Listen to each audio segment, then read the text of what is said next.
Hi my dear families, welcome back to my channel. எல்லோரும் எப்படி இருக்கீங்க?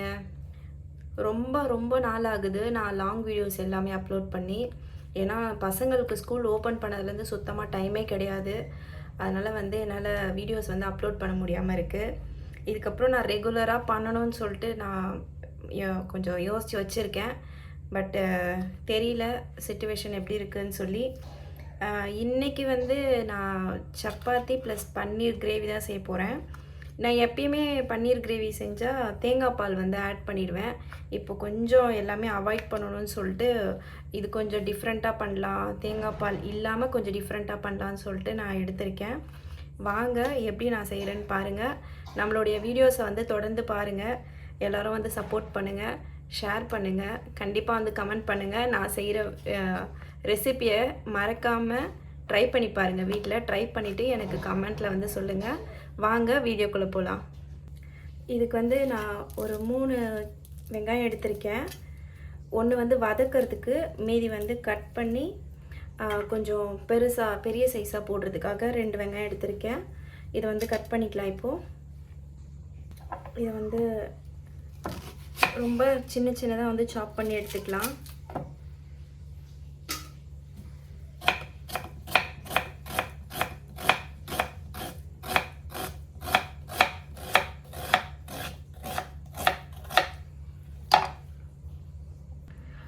இந்த மாதிரி சாப் பண்ணி எடுத்துக்கோங்க. நம்ம நல்லா வதக்கிறதுக்கு கொஞ்சம் அப்போ தான் குவான்டிட்டி நமக்கு கிடைக்கும். ஸோ அதனால் இந்த மாதிரி சாப் பண்ணி எடுத்துக்கோங்க. இது கொஞ்சம் வேறு மாதிரி ஷேப்பில் நம்ம கட் பண்ணி எடுத்துக்கலாம்.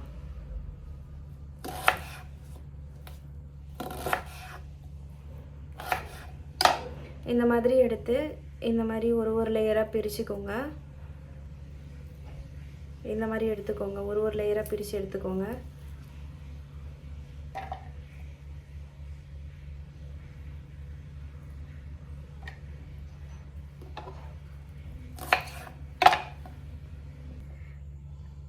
வீடியோ ஸ்டார்ட் பண்ணும்போது நான் நைட்டே அப்லோட் பண்ணிடுறேன்னு சொல்லிட்டேன், தெரியாமல் சொல்லிட்டேன். முடிஞ்சால் கண்டிப்பாக நான் நைட்டே அப்லோட் பண்ணிடுறேன். இல்லைனா நாளைக்கு ஆஃப்டர்நூன்குள்ளே வீடியோ கண்டிப்பாக வந்துடும். ஏன்னா நிறைய டிஸ்டர்பன்ஸ் ஸ்டார்ட் பண்ணதுலேருந்து என் பசங்க கிச்சன் நான் லாக் பண்ணி வச்சுருக்கேன். கதவு தட்டிகிட்டே இருக்காங்க. ஸோ அதனால் நான் போயிட்டு பொறுமையாக பண்ணிகிட்ருக்கேன். டைம் இருந்தால் கண்டிப்பாக நைட்டே நான் அப்லோட் பண்ணிடுறேன். ஆக்சுவலாக நான் சமைக்கலான்னு வரும்போது கிச்சனில் நின்றதுக்கப்புறம் தான் எனக்கு நிறைய யோசனை வரும். நான் என்ன செய்கிறதுன்னு ஒரு ஐடியாவோட இருக்கவே மாட்டேன். இங்கே வந்ததுக்கப்புறம் தான் உள்ளே வெங்காயம் வதக்கிட்டு இருக்கும்போது தான் அதுக்கு அடுத்தடுத்து எனக்கு இது போட்டால் இது டேஸ்ட் நல்லா இருக்குமா அப்படின்னு சொல்லிட்டு எனக்கு ஐடியா வந்துகிட்டே இருக்கும். அந்த மாதிரி உங்களுக்கு யாருக்காவது வருதான்னு சொல்லி கமெண்ட்டில் சொல்லுங்கள். நான் ஃபினிஷ் பண்ணிட்டேன். இது பெரிய லேயர். இது லைட்டாக வதக்குனா போதும். இது ரொம்ப நைஸாக சாப் பண்ணி வச்சுருக்கேன். இது நல்லா வதக்கணும். அப்போ தான் கொஞ்சம் க்ரீமியாக இருக்கும் நமக்கு பார்க்குறதுக்கு. ஸோ அதனால் இந்த மாதிரி கட் பண்ணி வச்சுக்கோங்க. நான் ஒரு 3 தக்காளி எடுத்திருக்கேன். இது கட் பண்ணிட்டேன். 3 தக்காளி எடுத்திருக்கேன். இதையும் கட் பண்ணிக்கலாம். இதில் நான் என்ன பண்ண போகிறேன்னா 2 தக்காளி வதக்க போகிறேன். ஒரு தக்காளி வெங்காயம் கட் பண்ண மாதிரி கட் பண்ணிக்க போகிறேன். அது கொஞ்சம் பெரிய பெரிய சைஸாக கட் பண்ணிக்கலாம்.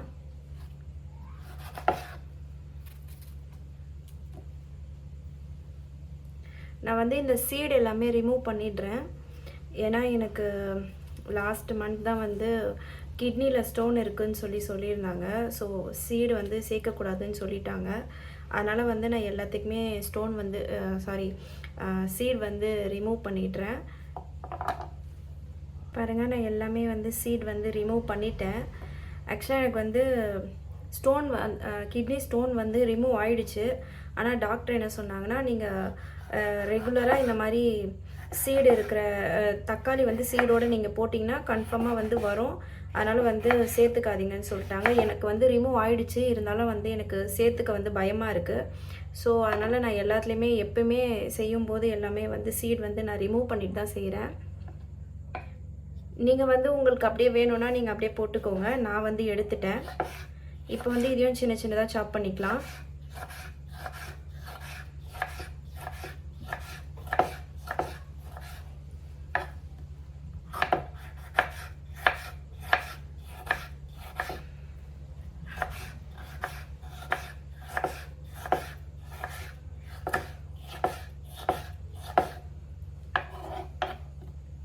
நான் என்னுடைய ஹெல்த் வந்து நான் கேர் பண்ணவே மாட்டேன். இப்போ தான் வந்து எனக்கு கிட்னி ஸ்டோன் இருக்குதுன்னு சொன்னதுக்கப்புறம் தான் கொஞ்சம் கேர்ஃபுல்லாக பார்த்துக்கிறேன். ஹெல்த் இஷ்யூ வந்துருச்சுன்னா கண்டிப்பாக எல்லாருக்கும் பயமாக இருக்கும் இல்லையா? அந்த மாதிரி எனக்கு ரொம்ப பயமாயிடுச்சு. ஏன்னா நான் ரொம்ப பெயின் வந்து என்னால் முடியவே இல்லை. 3 மந்த் வந்து ரொம்ப பெயின் அனுபவிச்சுட்டே இருந்தேன். வலி சுத்தமாக முடியல, என்னால் தாங்க முடியல. அதுக்கப்புறம் எனக்கே தோணுச்சு கண்டிப்பாக வந்து கிட்னி ஸ்டோன் இருக்குன்ற மாதிரி தான் எனக்கு ஃபீல் ஆச்சு. ஸ்கேன் எடுத்து பார்த்தோம். எடுத்து பார்த்ததில் ஸ்டோன் இருக்குதுன்னு சொல்லியிருந்தாங்க. அதுக்கப்புறம் நிறைய தண்ணி எடுத்துக்க சொன்னாங்க. ஒரு 4-5 டேஸ் கழித்து மறுபடியும் போய் இன்னொரு ஸ்கேன் எடுத்து பார்த்தா அதில் வந்து இல்லை, ரிமூவ் ஆகிடுச்சு, போயிடுச்சுன்னு சொல்லிட்டாங்க. அதுக்கப்புறம் வந்து ஃபுட்டெல்லாம் கரெக்டாக பார்த்துக்கோங்கன்னு சொல்லி அனுப்பியிருந்தாங்க. அதனால தான் நான் வந்து ரொம்ப பார்த்து பண்ணிகிட்ருக்கேன். எனக்கு இப்போது இது வந்து சின்ன சின்னதாக நான் வந்து கட் பண்ணிக்கிட்டேன். 2 தக்காளி ஆட் பண்ணியிருக்கேன். இது வந்து சும்மா நார்மலாக நமக்கு என்ன சைஸ் வேணுமோ அப்படி கட் பண்ணிக்கலாம். அவ்வளோதான், இது மாதிரி போதும்.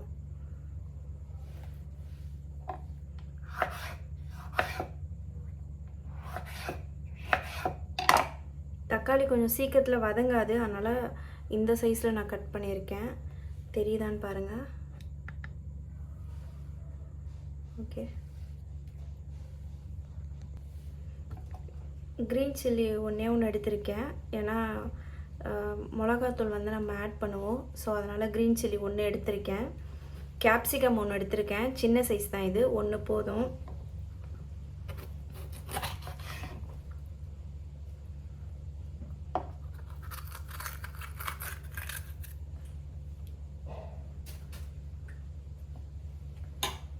இதே வந்து நம்ம ஆனியன் கட் பண்ணோம்ல, அந்த மாதிரி ஸ்லைஸாக வந்து கட் பண்ணிக்கலாம்.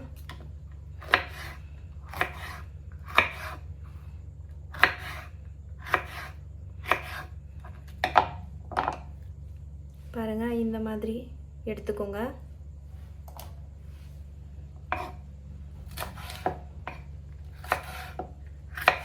நான் வாஷ் பண்ணிட்டேன். கேப்சிகம் வந்து நான் வாஷ் பண்ணி கட் பண்ணிக்கிட்டேன்.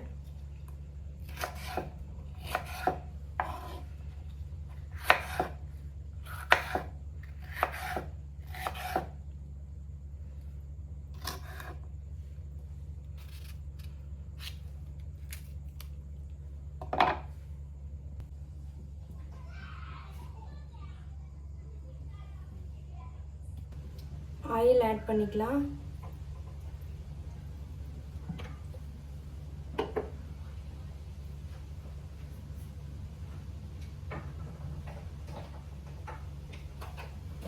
நான் வந்து கரம் மசாலா போடுறேன். இது வந்து ஹோம்மேட் கரம் மசாலா தான், நானே வீட்டில் ரெடி பண்ணது.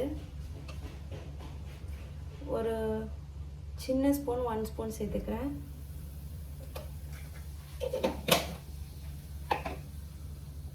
கருவேப்பிலை சேர்த்துக்கோங்க.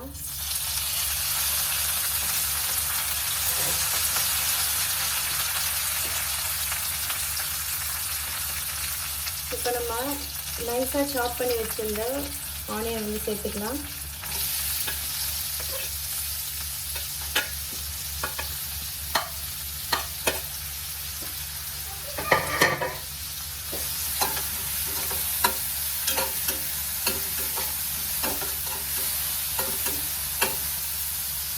நான் எப்பயுமே குக்கிங் வந்து ரொம்ப ஸ்லோ குக்கிங் தான் பண்ணுவேன். ஏன்னா டைம் எடுத்து பண்ணும்போது தான் அதோடைய டேஸ்ட் வந்து நமக்கு ரொம்ப ஃபீல் பண்ணி சாப்பிட முடியும்.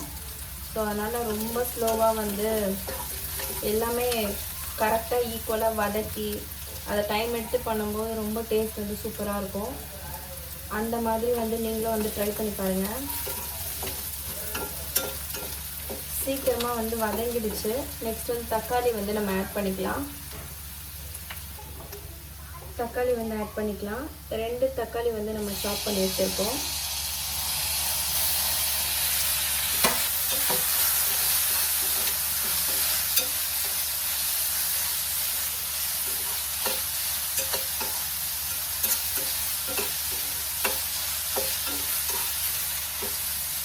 எனக்கு சமையல் வந்து ரொம்ப டிஃப்ரெண்ட்டாக செய்கிறதுக்கு வந்து எனக்கு ரொம்ப பிடிக்கும். ப்ரீ பிளான்லாம் கிடையாது. கிச்சன் உள்ளே வந்ததுக்கப்புறம் தான் எனக்கு ஐடியாஸ் நிறைய கிடைக்கும். அந்த மாதிரி தான் இப்போ இந்த பன்னீர் கிரேவி வந்து நான் செய்கிறேன்.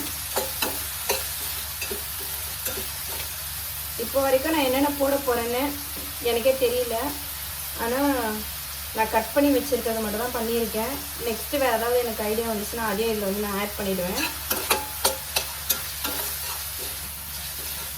ஆனால் இது வரைக்கும் எதுவுமே சொதப்பல்லாம் கிடையாது. எல்லாமே சூப்பராக வந்திருக்கு.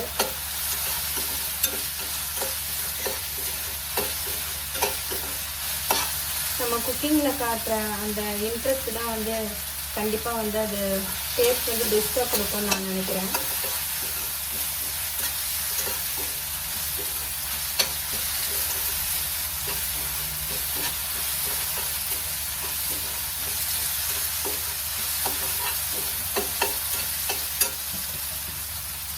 இப்போ வந்து இந்த பெரிய ஸ்லைஸ் நம்ம கட் பண்ணோம்ல ஆனியன், அது வந்து நம்ம இதில் ஆட் பண்ணிக்கலாம்.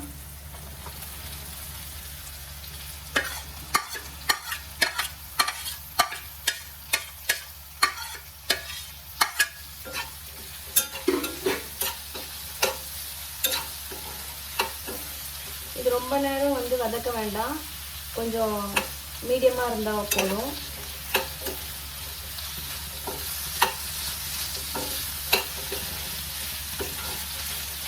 லைட்டாக கலர் வந்து சேஞ்ச் ஆனால் போதும். நம்ம வந்து தக்காளி ஆட் பண்ணிக்கலாம் நெக்ஸ்ட்டு.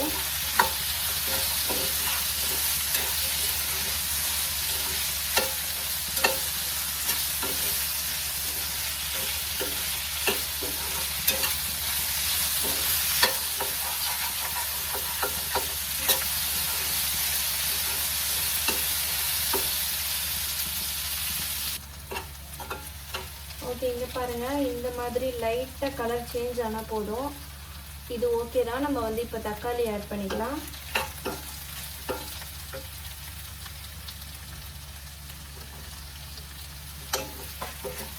தக்காளியும் சும்மா லைட்டாக வதங்கினா போதும். நம்ம நெக்ஸ்ட் வந்து கேப்சிகம் ஆட் பண்ணிக்கலாம். சும்மா ஒரு 2 மினிட்ஸ் மட்டும் போதும் தக்காளிக்கு.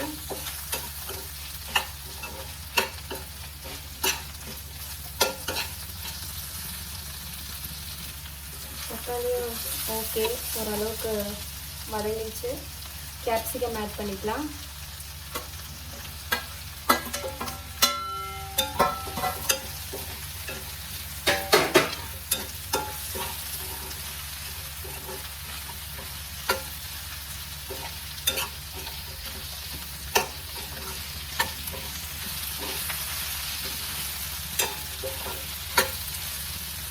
நான் பன்னீரில் வந்து நிறைய டிஷ் வந்து பண்ணுறேன்.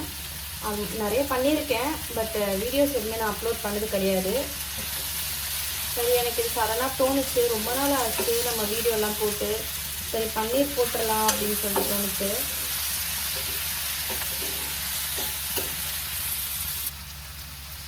சோம்பு ஆட் பண்ணிக்கலாம். கொஞ்சமாக சோம்பு சேர்த்துக்கிறேன். சும்மா உங்கள் கையளவு எடுத்து போடுங்க, கொஞ்சமாக போடுங்க.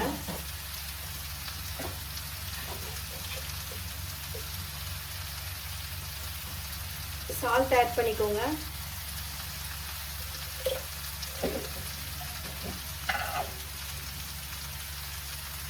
மஞ்சள்தூள் சேர்த்துக்கோங்க.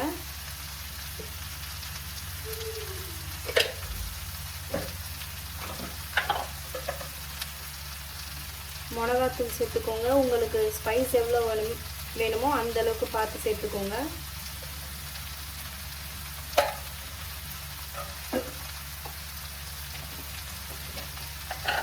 எனக்கு இப்போ கஸ்தூரி மேத்தி சேர்க்கலான்னு சொல்லிட்டு தோணுச்சு.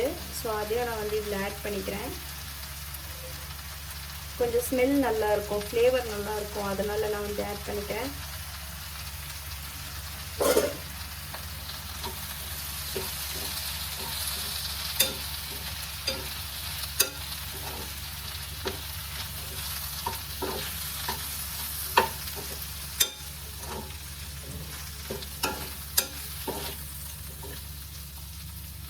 இப்போ கொஞ்சமாக தண்ணி சேர்த்துக்கலாம்.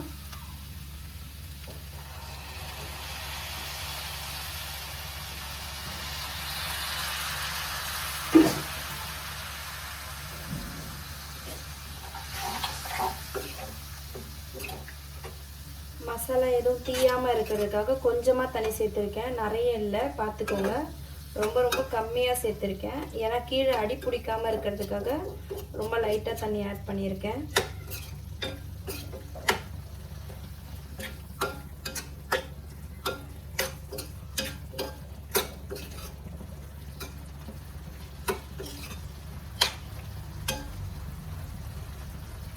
ஒரு 2 மினிட்ஸ் மட்டும் அப்படியே இருக்கட்டும், லோ ஃப்ளேமில் வச்சுருங்க.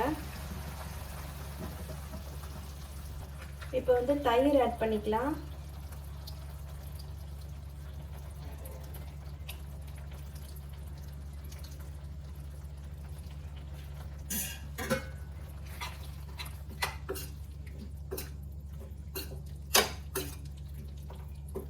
தயிர் ஆட் பண்ணி ஒரு 5 மினிட்ஸ் அப்படியே லோ ஃப்ளேம்லேயே இருக்கட்டும். பன்னீர் வந்து கட் பண்ணி நம்ம இதில் வந்து சேர்த்துக்கலாம். பன்னீர் வந்து சீக்கிரமாக வெந்துடும், ரொம்ப டைம் வச்சு ஹார்டாக்கிடாதீங்க.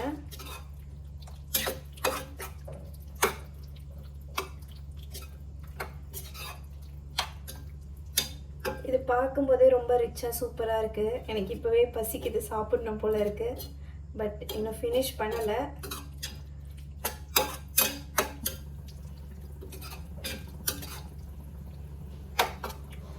லைட்டாக டேஸ்ட் பார்த்துக்கிறேன்.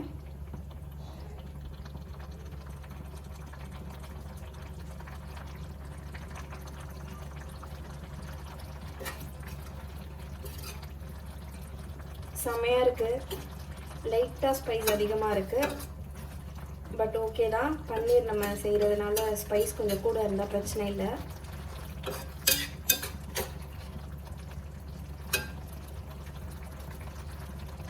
ஓகே, நான் பன்னீர் வந்து சாப் பண்ணி இதில் ஆட் பண்ணிக்கிறேன்.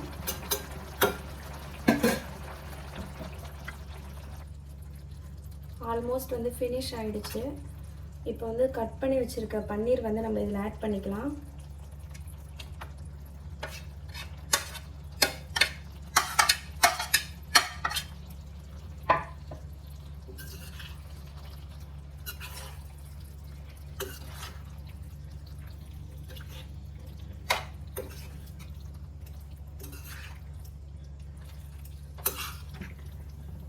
நான் இப்போ கொஞ்சமாக தண்ணி வந்து ஆட் பண்ணிக்கிறேன்.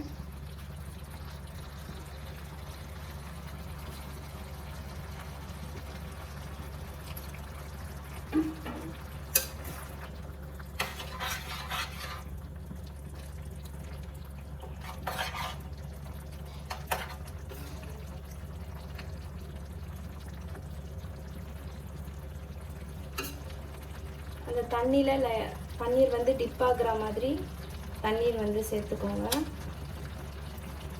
கொஞ்சமாக தண்ணி ஆட் பண்ணிக்கோங்க. அந்த பன்னீர் வந்து டிப் ஆகணும், அந்த அளவுக்கு இருந்தால் போதும். ஏன்னா கொஞ்சம் குக்கிங் ஆகணும், ஸோ அதனால்.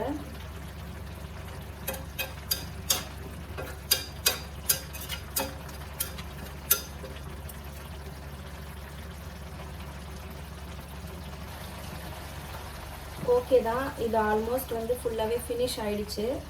இப்போ வந்து நம்ம கேஸ் ஆஃப் பண்ணிடலாம். நான் வந்து தயிர் வந்து இப்போ தனியாக கொஞ்சமாக வந்து பீட் பண்ணிக்க போகிறேன். இப்போ இந்த தயிரை சும்மா அப்படியே கரண்டி வச்சு மிக்ஸ் கொடுத்துருங்க கையிலேயே.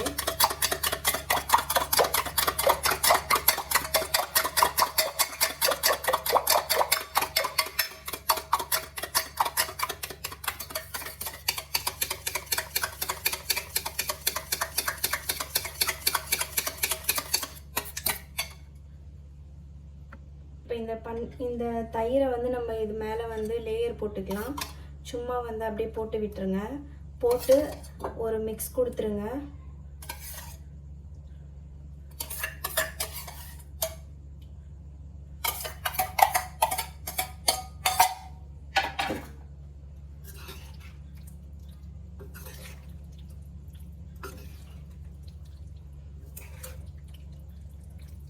இன்கேஸ் உங்களுக்கு வந்து ஸ்பைஸ் வந்து கம்மியாக இருந்துச்சுன்னா சில்லி ஃப்ளேக்ஸ் வந்து ஆட் பண்ணிக்கோங்க. லாஸ்ட்டாக கூட ஆட் பண்ணி நீங்கள் வந்து மிக்ஸ் பண்ணி விட்டுருங்க. இது அப்படியே வந்து மூடி போட்டு ஒரு 15 மினிட்ஸ் விட்டுருங்க. பன்னீர் வந்து நான் இதில் வந்து ரொம்ப டைம் எடுத்து குக் பண்ணலை, மூடி போட்டு அதிலே வெந்துடும். ஏன்னா நம்ம வந்து மிக்ஸ் கொடுத்துட்டே இருந்தோம்னா பன்னீர் வந்து உடஞ்சிரும்.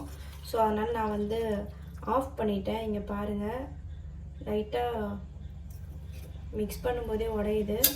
ஸோ அதனால் நான் வந்து ஆஃப் பண்ணிடுவேன். இது ரொம்ப அப்படியே கிரேவி மாதிரி போட்டு நிறைய சாப்பிட்ணுன்னு நினச்சிங்கன்னா அதுக்கு வந்து இது செட் ஆகாது. லைட்டாக வந்து அந்த சப்பாத்தியில் நம்ம வந்து ரோல் பண்ணி சாப்பிட்றதுக்கு இது வந்து நல்லாயிருக்கும். உங்களுக்கு எக்ஸ்ட்ரா உங்களுக்கு குவான்டிட்டி நிறைய வேணும், இல்லை திக்கான ஒரு கிரேவியாக வேணும் அப்படின்னு நினச்சிங்கன்னா கண்டிப்பாக வந்து நீங்கள் தேங்காய் பால் வந்து இதில் ஆட் பண்ணிக்கலாம். அப்போ இன்னும் நல்லா உங்களுக்கு கொஞ்சம் கிரேவி கிடைக்கும், சாப்பிட்றதுக்கும் இன்னும் டேஸ்ட் வந்து நல்லாயிருக்கும். நான் வந்து சப்பாத்தியில் அப்படியே கொஞ்சம் ரோல் பண்ணி சாப்பிட்ற மாதிரி தான் இப்போ நான் செஞ்சுருக்கேன். அவ்வளோதான், இது ஃபுல்லாக ஃபினிஷ் ஆகிடுச்சு. இதை நான் வந்து ஒரு 15 மினிட்ஸ் வந்து க்ளோஸ் பண்ணி வச்சு நான் வந்து சாப்பிட போகிறேன். அவ்வளோதான், பார்த்துக்கோங்க, முடிஞ்சிருச்சு. இதில் வேறு எதுவுமே நம்ம வந்து பெருசாக ஆட் பண்ணலை. இதோடைய ஃபைனல் லுக் இதுதான், பாருங்கள். ஓகே, நான் ஃபினிஷ் பண்ணி நான் இப்போ சாப்பிட போகிறேன். இந்த சப்பாத்தி பாருங்கள், ரொம்ப சாஃப்டாக இருக்குது. ரொம்ப சாஃப்டாக பண்ணியிருக்கேன். கிரேவி வைக்கிறேன்.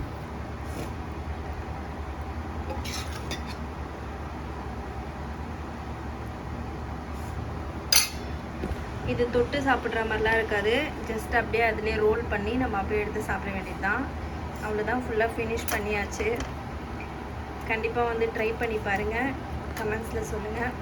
தேங்க்ஸ் ஃபார் வாட்சிங்.